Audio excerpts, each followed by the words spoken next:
سورہ نور میں سب سے اہم ترین واقعہ تو حضرت عائشہ رضی اللہ تعالی عنہ کا ہے، جس کو واقعی افک کہا جاتا ہے۔ افک کہتے ہیں عربی میں جھوٹ کو۔ تو حضرت عائشہ رضی اللہ تعالی عنہ 5 ہجری میں نبی صلی اللہ علیہ وسلم نے سفر کیا تھا، ایک جھڑپ تھی، لڑائی تھی معمولی سی، تو جس کو غزوہ بنی مستلق کہا جاتا ہے، 5 ہجری کا واقعہ ہے۔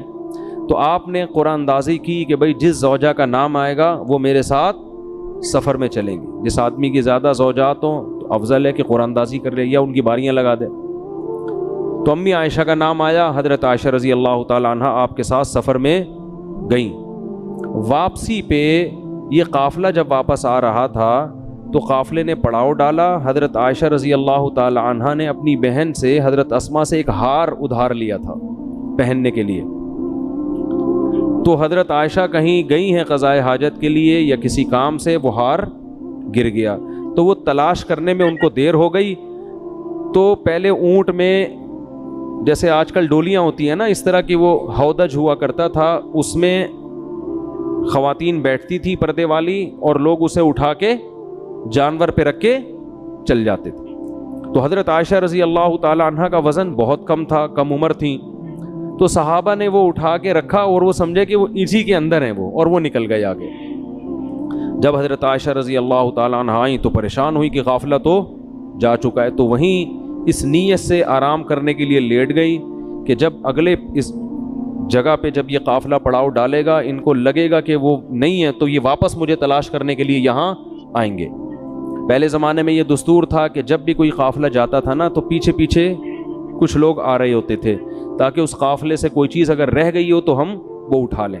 تو حضرت صفوان ابن معطل رضی اللہ تعالی عنہ پیچھے سے آ رہے تھے، ان کی امی عائشہ کے چہرے پہ نظر پڑی، تو وہ فرماتے ہیں کہ جب تک پردے کی آیتیں نازل نہیں ہوئی تھیں، میں چونکہ حضرت عائشہ کو دیکھ چکا تھا تو اس لیے میں ان کو دیکھ کے پہچان گیا۔ اس سے بھی پتہ چلتا ہے کہ جب پردے کی آیتیں نازل ہوئی ہیں تو صحابیات نے اپنے چہرے کو، بولو بھائی، چھپا لیا۔ یہ خود چہرے کے پردے کی ایک بہت مضبوط دلیل ہے، دوسری طرف دلائل بھی ہیں۔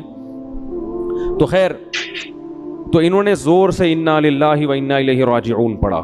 جیسے ہی پڑھا تو حضرت عائشہ اٹھ گئیں، تو فرماتی ہیں اس وقت سے مدینہ داخل ہونے تک کوئی کلام انہوں نے مجھ سے نہیں کیا، بس وہ بیٹھی ہیں ہودج میں، اور حضرت صفوان ابن معطل یہ اونٹ پہ بیٹھی ہیں، حضرت صفوان ابن معطل ان کو لے کے چلے گئے، کوئی بات نہیں۔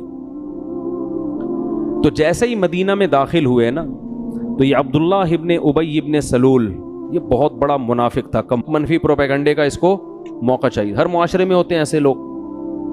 تو اس نے جب دیکھا کہ امی عائشہ ان کے ساتھ آ رہی ہیں، حضرت صفوان ابن معطل، تو اس نے معاذ اللہ نقل کفر، یہ پروپیگنڈا کرنا شروع کر دیا کہ اللہ معاف فرمائے، بولتے ہوئے بھی ڈر لگتا ہے کہ معاذ اللہ ان کے آپس میں معاذ اللہ نقل کفر، ناجائز تعلقات ہیں، زنا کی تہمت لگائی، اور اتنا پروپیگنڈا کیا اس نے، اتنا پروپیگنڈا کیا کہ 3 صحابہ وہ بھی اس کے پروپیگنڈے میں آ گئے، حالانکہ وہ بدر میں شریک ہوئے تھے، مخلص تھے۔ 2 صحابہ اور 1 صحابیہ۔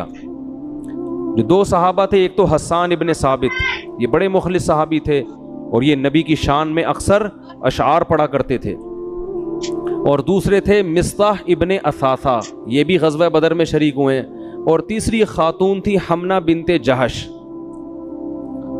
تو اتنا اس نے پروپیگنڈا کیا نا کہ یہ بھی اس میں مبتلا ہو گئے، حالانکہ یہ منافق نہیں تھے، وہ تو کمبخت تھا ہی، منافق مشہور تھا۔